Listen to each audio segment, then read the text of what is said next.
Hi guys, loi te ho tun phan hin Facebook nga ka thil post khat comment e hin bol ho sim thla na le reply bol na ka hin nei ding he reply kan bol ho cha cha bo ka hin ta do di cho dang ho ka sim thla ngal si ding ka thil post hi ai le kan sim bitai na ngai win loi te ho mingol mi hoi mo mi gen the din zong akiba api ajidi a umin mi ching mi hau mi bol the din zong akiba api ajidi a umin ipi ati le ke jidi thei lo ham hin sei wo please chi he cha ko ben bol ho kan sim la do na ngai win ipi ni sei ta ba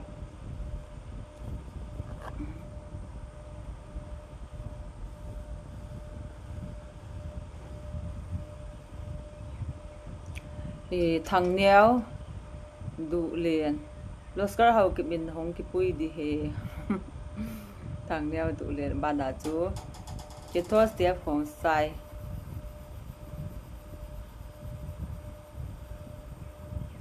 ma te sei chu ki chi mo de din lun lam kip gen anang ba chu ti chu la hoi nu lo bum all mo hi o nang banga lak pian pathianin mi him koi ma hlama din asim de poi ba na chu hi thing boy gui te hau kip hewa nanga di pa in hol do ba tan te ai tin ma bon jikin ma omena ban le pi hoi kuki ngol zong le chu ki chi sa do min lang ne ki sa le loading ki sa le da in lang na phung tha do win ngol pi in lang mi phung dang zong za dom lang hin ho mang le chun ne ki mu lam bai na ji na phung tha do cha mi ngol no hin tha do phung hi sa ki dan tai o nga ai ven la alo ka reply poi na jo po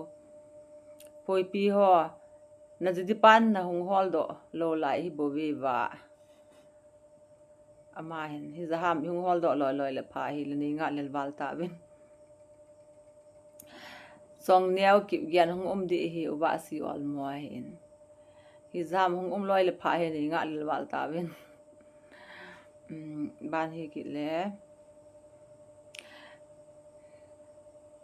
raftar babu chi lengol ki ti jong le nang na wal be si a le ngam boy to boy he sat zla ole ki nem la thon hi tam he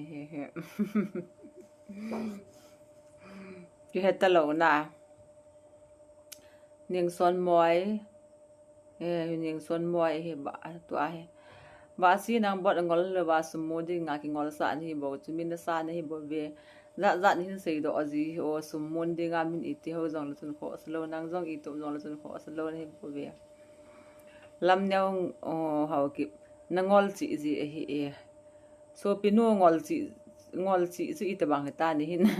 hin sei pi o kong ka hong ka he nangol chi ji he nei ti bang thang ke ei mi almost in wa hi de ta pa chu ni ki su tu lo la hi hin te bana gal hang me doi pa na vai no me nang jong na ki ba pi mahala to ki chang ta aman nong jine ki ta chu la so pi te ki chen hon do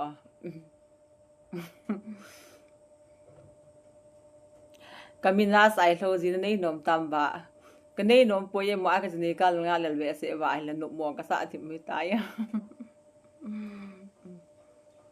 hol na hi nei di ka go tim hite sei hau ki nei se na ki ba pi ta nang lo ti na hi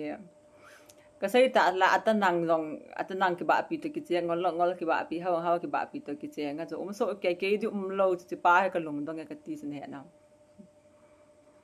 ngal chang pa ka hi nang mi ni hi lo chu la mi hem ka hi lo li pi ba ka hi ham hin sei pi o ngal chang pa lal hogin thom song ni ki ba pi thei hum hi la ya he hi zam loil ba pha chu na ki ba pi thei chu sat go mang mi sao mi hem eti sa in bon de lo de hing na ga hol le ham athi khat ki chen pi go jong la chun hong tho ki de he hi zai mo ila ke chu pathin awal mo mo nga isim tin heta chlana le len khong sai ku ki Pluto aping hi zaun thailo a hita hitante ha ha art ze lagi pin no ya Pluto do le sit mama he le pin naw kam tha khat he bana ai kit lem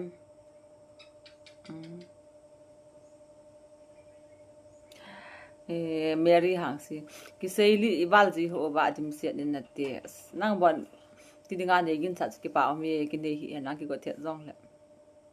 all the thang jong loi ne ki ba pi lo kha to hin te ba si kyong ti dinga ka gyal ti mi te so pi pathe ne ki ba pi pin sa lo ham ri si chunga na ka he ta poi yam zoi hau ki na ki ba pi nan te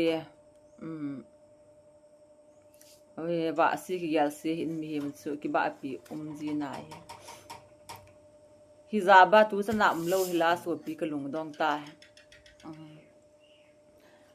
min do ngel nang ba alung vai de na ki pe le le cho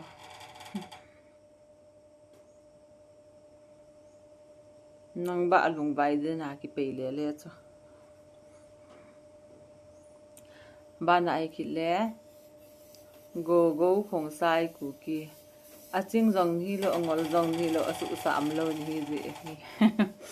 asu sam lo be cha ping le kilom ya na ka ki ba pi ding jong chum ki lo chulong don ma cho Augustine long dim ku ki zongin ajiding chu zong akiwet ngai chila ei zong ki lo chila so pi arban hau ki high level hon hol ji he ba si hoila epi high level ki mo da hai mo low level long ki mo zo lo ba so pi kon ba mingol zeris x loy kon ba mingol kong vai ba nga ngol pon adei di ham achuba oingol ki ba pi khong vai ba khong chom ne ki rom ta ya lo ka lung dong te be lang hal wa sin lung gi khon to ta wal mo o kan hol di ken ka lung gi khom to khon to te hin hol mu mo chu welcome ka hi de nge Vicky khau ten ki mo te yo na si neo enge so pi ki mo te ol nang lung ki pi do ngap de tam le vin ho ku ki nang ban da tui dan koi ma he sa lo cho I tui dan si ti mi he sa di o so pi phai nei nem hau ki nang tabang bang he tu hling zu lo hin te ka den na sei ka te po so pi mang neo to thang en mang biak sang angkol jong hilo ching jong hilo tanang hi je hin te le tanang jong chum di dol ta am kit lo chu la so pi le alpha bai te na tu su tu za lang a di hi za nangin na personality ni ki le pa ai je nge ya nu neo nang ho zo in ke ho na cha te ni hil di za tira na cha te ko ma private tu mo sei do jing ding ham hi za hai mo chanu ASED sang mi lol bo do nang bo ni a le nei wa e thang ki bian kaw wel pu thar vai pa na pan no mam o thar vai so wang sei dai ngo first vice bo ka de het su ni khe din o a de song loi khong sai o me all mo het kin sol di hi tai lampi boys a ong ki pat do thelo lai he as si zahan so loi ho le welcome hi je ngen hin so so tang tin san hang sin el boy gui te in hong ki pui tho de na ya o hong ki pui lo loi le pha hi ka nga lel wal ta ya na sei pe in o nan la sa thiam comment ball ho chu comment ball ho sei ho chu mi hoi mo mi gan thei mi follow mi tanang mi ching a hau avai again the a hoi a bol the ki ba pi ding mi so okay jidi ki mo so okay ki ba pi I ati le ke jiding the lo ham tiat ken post na comment in bol ho che hin na nal sa thiam comment hin bol ho chu it's a question bol ho chu chula chi video in vekit hon itni gel ba ni chu hi o tu in ki video hi chu le reply kin bol hong ka hin ta do de hin tu in anangai win lang ana be win lang comment bol ki ta bin chan chu he bye